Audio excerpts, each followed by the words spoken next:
Thanks for tuning in to the 168 Podcast, a podcast from Mitchell Knight and Jordan Byrd of the Clarence Church of Christ, aimed at helping you connect Sunday worship with everyday life.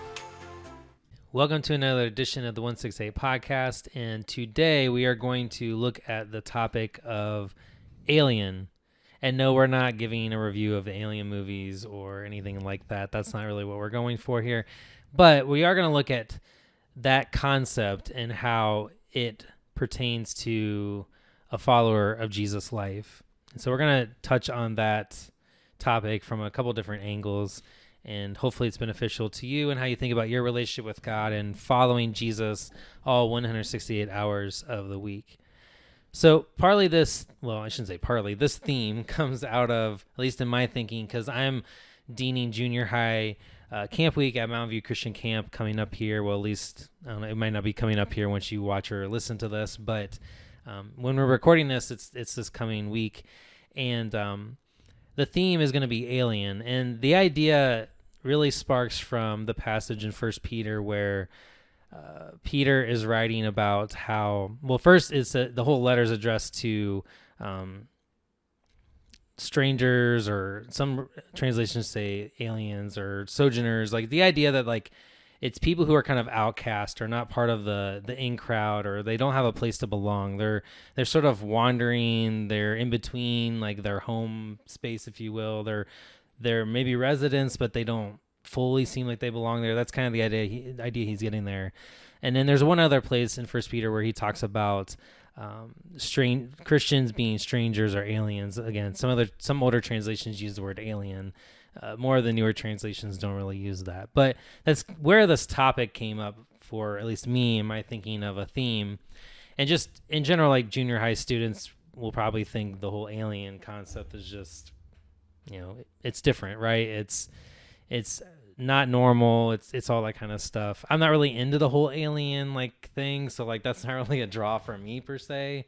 But just trying to think of a way that like makes it stick in their heads as a theme. So that's kind of what we're going with. And so the idea is that initially was to think about how Christians live an alien or strange life to the rest of the world. So that's kind of one idea.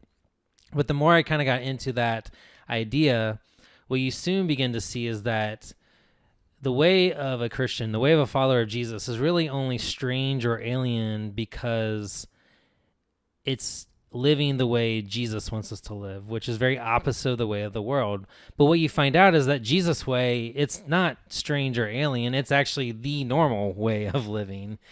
That's how we were intended to live, and Jesus embodies that fullness of life. And as followers of Jesus, that's what we're called to do, and we're called to live that way into eternity. So it's not that what Christians or followers of Jesus do, that's not the strange or alien thing. It's actually the world's way is the strange or alien way.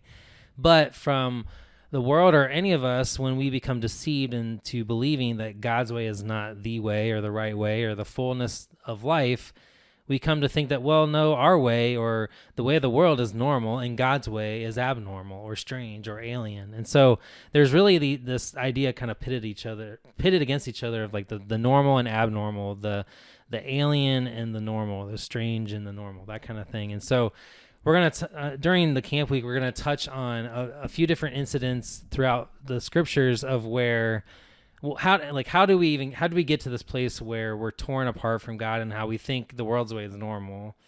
How did we get to where like Jesus' way of living is considered abnormal to the world's standard? So that's one thing we're going to look at. And then we're going to look at a couple of different illustrations throughout Scripture, kind of how this theme kind of unfolds. One of those is looking at the 10 Commandments in the Old Testament and how this is one of the first times where God reveals his way that's normal after humanity has separated themselves from God. And so God starts listing off this code, if you will. And from God's perspective, he's like, this is normal, what you all do, and how like you lie or you steal or you murder each other. Like these things are abnormal. They're not normal. And I'm pointing out that they're not normal. And so that's one thing we're going to look at. Another thing we're going to look at is the situation where the Israelites look at all the countries around them after they've been called out of Israel or of Egypt and become the nation of Israel, and God makes them his unique people. they're set apart, they're holy, they're supposed to, that's what they are called to be. But then they look at all the nations around them and say like, well, we don't have a king like they do. Like, we just want to be like them.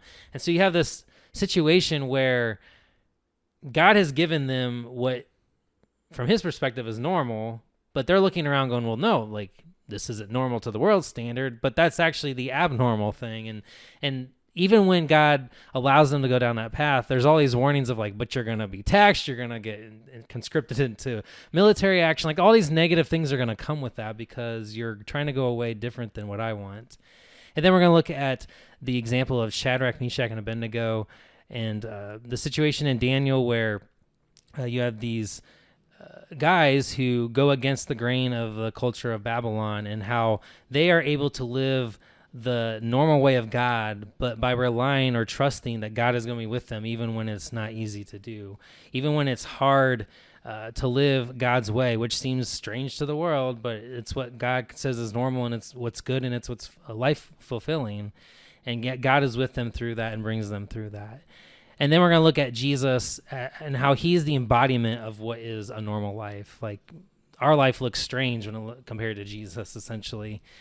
And then we're going to look at, really kind of tied up where I already started with 1 Peter, and just the idea of like what we as Christians are called to be as like examples of what a normal life is like. Not that we do that perfectly, but we point to Jesus, who gives us the best example of what a normal life looks like. And yet to the world, again, from the world's perspective, that looks strange and abnormal. It does look alien, but we're trusting that God's way is the good way and the life fulfilling and normal way that he reveals that it is through Jesus. So anyway, that's kind of the broad overview and a bunch of different things. And I'll let you kind of touch on some things that stand out to you and highlights you want to point out. Yeah, so I just was thinking as you were talking, like just another way of saying the exact same thing that you did at the beginning is that, our lifestyle, well, first, I mean, especially in Peter's letters to the church, he talks about that from like a more like reality-based standpoint, like you are foreigners like living in this land. You are strangers. Live out your life here holy, separate from the world. But kind of what you're getting at is that our lifestyle only appears weird, but when you actually look into it, you see that it's actually normal. So it's an appearance versus reality kind of thing. And I think one of the reasons that I am so like enthralled with the Christian lifestyle is because, again, I mean, it's kind of like an analogy one of my grad school professors has made. It's like the moon and the sun. Like, if the sun is God and his commands, if the sun is God's commands, the moon is like what I'm about to bring up, like the psychological evidence, the evidence of how like God's commands are just so healthy for us, and they're actually normal, they're life-giving, they're good for us, our hearts and minds, our relationships. God doesn't command us to do things just out of his authority. We do things because he says so, but because he is good. Out of his own goodness, he commands us. He's a father to his kids. He knows what we need, and he wants to usher us into that. I mean, any of you with kids, like you, I don't have them, but I mean, I see that.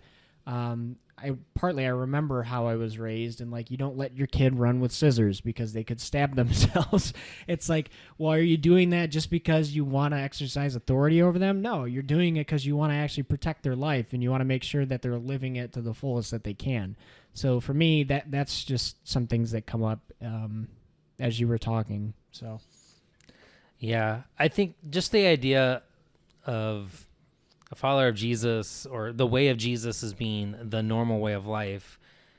I mean, there's probably a couple different ways of looking at this. On one hand, there's if you're not yet a follower of Jesus, there's going to be the like, well, but is that the case? There's that whole avenue that could be gone, we could go down. And then even from a new convert, there's still the sort of like shifting from what you used to think was normal to what Jesus says is normal now. And then you have those who have, we could say have grown up in the church or whatever. Like, there's a sense in which their normal it's had included some of the things that are part of God's way, but yet we all know where we still fall short of that. So there's sort of that whole thing too. The whole just idea of normalcy makes me think back just, the last couple of years where during COVID, the terminology came out of like, well, the new normal is going to be whatever the after COVID, or the things that COVID changed within society or culture and how we do things. And I've heard some even make the comment of like, well, we don't want to go to the new normal. Like, we like the old already. Like, that was normal, and like we want to do that. But as I was mentioning, some people have even said like, but we've already been deceived into thinking that was normal when it wasn't like it was issue free. I mean, this is even kind of goes back to when a lot of people will think like, well, what was the heyday of, morality or whatever within like the United States history, at least. And it's like, the 50s or something like that, or like, point to like Andy Griffith's show and like Mayberry. Like, we even use that term Mayberry as like perfection of society. And it's like, the reality is there hasn't been this normal time. What we have come to think as normal is something that we've been like sort of shaped into, if you will. Like, normal is how God created us. When we separated ourselves from God, we broke away from normal. But we allowed sin to deceive us into thinking that our way, or whatever way we chose that was apart from God, that is normal. And so that's what made Jesus' way seem abnormal to us. But the reality is, I'm just using the COVID situations. That's where like that terminology became like very much used, of just thinking about what normal is. And even like just from like a more secular standpoint, like what we thought of as normal then, it was what we were used to. But can we say it was normal and that it was like good, or that it was life-giving or fulfilling? Like, well, to a degree maybe, but it still had its issues. Just like it has its issues now. I mean, really anything that's not in the new heavens and new earth that God is bringing about through Jesus is going to be shy of what God's normal is. And that's what we're trusting our life to Jesus to bring us to, and to live into that reality, and hope that we get to participate in that reality in its fullness.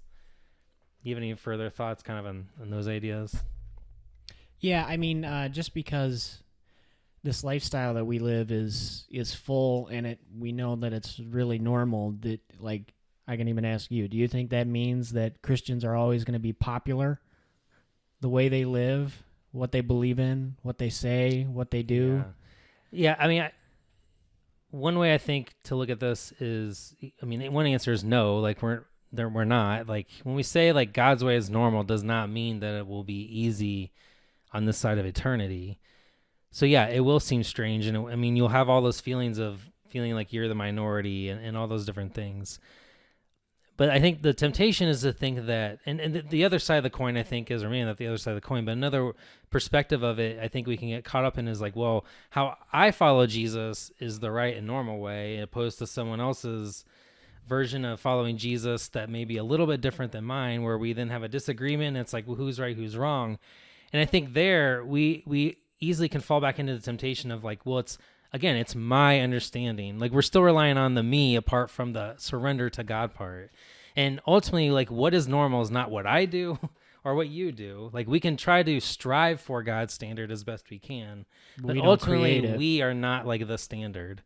Jesus is always the full, clear standard. Like, if you want a barometer or like some kind of measurement to like compare yourself to, like, Jesus is the standard to compare it to, not my life, not your life, not anyone else's life. Like, we can strive for that, and we should, because for our benefit of experiencing the good, the beautiful, the fullness of life, all the things that come from participating in the life of God that we have through Jesus.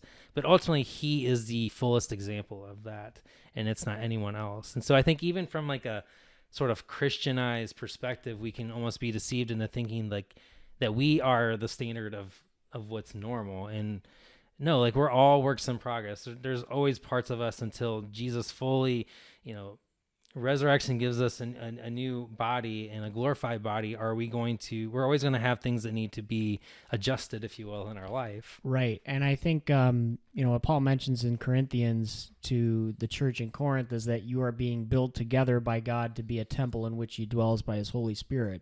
He doesn't say, oh, you're going to be built at this time and the building is going to be done at this time. Like, it's this process. Like, we're always tied to the standard. We're looking at God to do the work in us. It's pretty much like what you're saying. Until we get to the New Jerusalem, it isn't like we're not going to be shedding off some parts of us that are abnormal from God's way, right?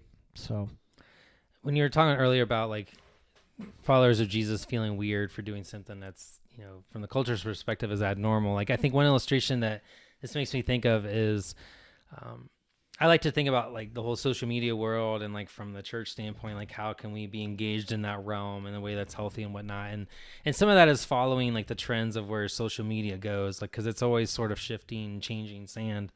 But it makes me think of someone who is one of the most earliest adopters of something like Instagram, let's say, which is like the more picture-based social media platform for those that maybe don't use it. And if you are one of the more earlier adopters of that, from the rest of the world's perspective, it's like, what are you doing putting your pictures up all over the place? Or, I mean, you could say even Facebook for this, right? Like, why are you putting all that stuff up there for people to see? But now that it's become more of an accepted thing, like no one thinks of it as being this weird or odd dynamic. And I think from a follower of Jesus standpoint, there is the hope that because we have, in experiencing the goodness of Jesus, we know the hope that it gives us. We know that the good that we get to participate in, we know that all the benefits that come from being a part of God's family and being a part of his kingdom, like we know the benefit of that. And as other people come to experience those same things, the hope is that more and more people will experience that. And they have over the decades and centuries of the church. At one point in history, though, it doesn't necessarily mean that everybody is going to follow in that way, because ultimately everybody has to make a decision where they fall with that. And I mean, probably some of the most daunting, is that the word I want to use, or like just kind of depressing, I think, statements that you see in the Bible are just some of the like even simple illustrations. Like we've even talked about this before, and I've heard other people mention it. It's not like really new for me to say, but just look at the parable of the soils that Jesus talks about, where you have the seed going everywhere, and like the rocky soil and the thorny soil and the good soil. And like, if you look at that parable, I think it comes out to like basically a quarter of the seed actually produces fruit. Well, that's great for that quarter, but there's a whole other the rest of it, just like what's happening there. And ultimately those are lives that are not experiencing the goodness of God through Jesus. And so, I mean, as much as we want everybody to get to experience that, it ultimately comes down to each individual person has to want to take that on. I mean, I guess the role for us then is like, how do we share that to where other people can have an invitation or an opportunity to experience it? I mean, part of that may be coming on Sunday morning, but probably it's going to be more, how do we offer that seed throughout the week in our daily interactions with people? And that's probably going to look a little bit different for every different person. So anyway, those are some of the other thoughts that come to mind when I think about this. But yeah, I think that's a helpful illustration, just the thinking of, even though like it may feel like you're a minority now, does not mean that we are always the minority. Because the counter hope in Scripture is that all will bow the knee, all will submit to Jesus. Like which one of those do you want to willfully get to do that, or like not willfully get to do that? And that's kind of where it kind of lands. And I think we get to participate in something before it becomes the normal thing, or normal. I mean, like the accepted thing of society, if you will, or the world. Just like a few people did like these social media platforms before everybody started doing them. And it's like you get on the ground floor of it. You get to have a preview of it, if you will. Like that's another benefit we have in following Jesus now, and not just sort of waiting to when it's convenient or something like that. But you have any other further thoughts to add to this topic or conversation? No, I think it's good. So we went a little bit more past what we'll probably cover at camp next week, but hopefully this was a helpful conversation, or just kind of overview of these topics or themes that we see in Scripture and how it pertains to following Jesus, not only on Sunday, but the rest of the days of the week as well. And so we hope it was encouraging for you and has given you something to think about to help you follow Jesus more faithfully each and every moment of the day. Thank you for joining us, and we'll catch you next time. Bye, everybody.